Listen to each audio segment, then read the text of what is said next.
তোমার ঠিক করা কোনো মেয়ে আমি দেখতে যাবো? এবারে মেয়েটা তো দারুণ। সামি রাইট?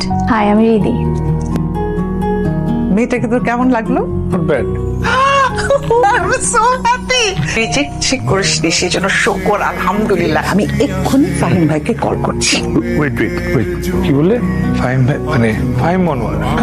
আমি ব্যাংক থেকে আমার ফাহিম মনোয়ারের মেয়ের সাথে দেখা করে আসছি। অপু শ্বশুর সম্পর্কে এরকম বলতে হয় না। আমি কখন বললাম আমি বিয়েতে রাজি?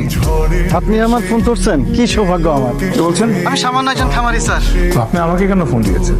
হামিদ ভাই, মাই গড, আমার তো বিশ্বাসই হচ্ছে না। খুব খুশি হলাম কত বছর পর তোমাকে পেয়ে। এই যে ক্যাম্পাস লাইফ শেষ হলো, এখন একটু কাজের কথা বলি শোন। আমি তো কম্পিউটার গেছিলাম বুঝছিস, ওইখান থেকে কুমিরের খামার দেখে একদম উত্তেজিত হয়ে গেছি। এসে ফিরে এসে কুমিরের খামার দিয়ে ফেলছি। তুই সকাল সকাল রওনা দিবি। তুই তো দেখতে ইলন মাস্কের মতো হয়ে গেছিস। আমাকে টাকার বানাইছিস নাকি? শ্যালো মেশিন দিয়ে হেলিকপ্টার বানায় তাক লাগাই যেটা বাঙালি ছেলে, এটা আমি। ও এটা তুই।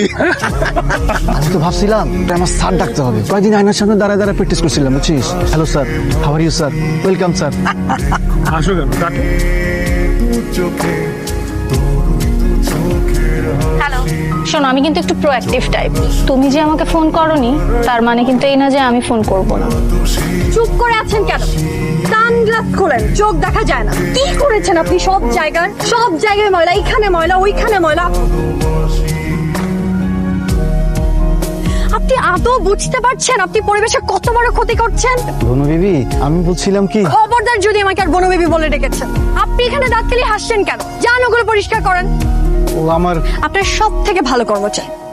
ওর নাম সামি মুস্তফা, দেশের নাম। আমি সামি, আমার নাম সামি। আমি ঢাকায় একটা ছোটখাটো ব্যবসা করার চেষ্টা করছি। আমি হচ্ছে আমার ইউনিভার্সিটির বড় ভাই, ওনার কাছে আসি আসলে একটা ব্যবসা যদি কোনোভাবে উনি আমাকে ধরিয়ে দিত। বাবুরে, এবার তো বিয়েটা করে ফেলতে হয়। বিয়ে করবো মানে কি বলছো না? মনোয়ার সাহেব কল করে বলেছে, রিদি নিজে থেকে বলেছে বিয়ের কথা। বলবেই তো, আমার ছেলে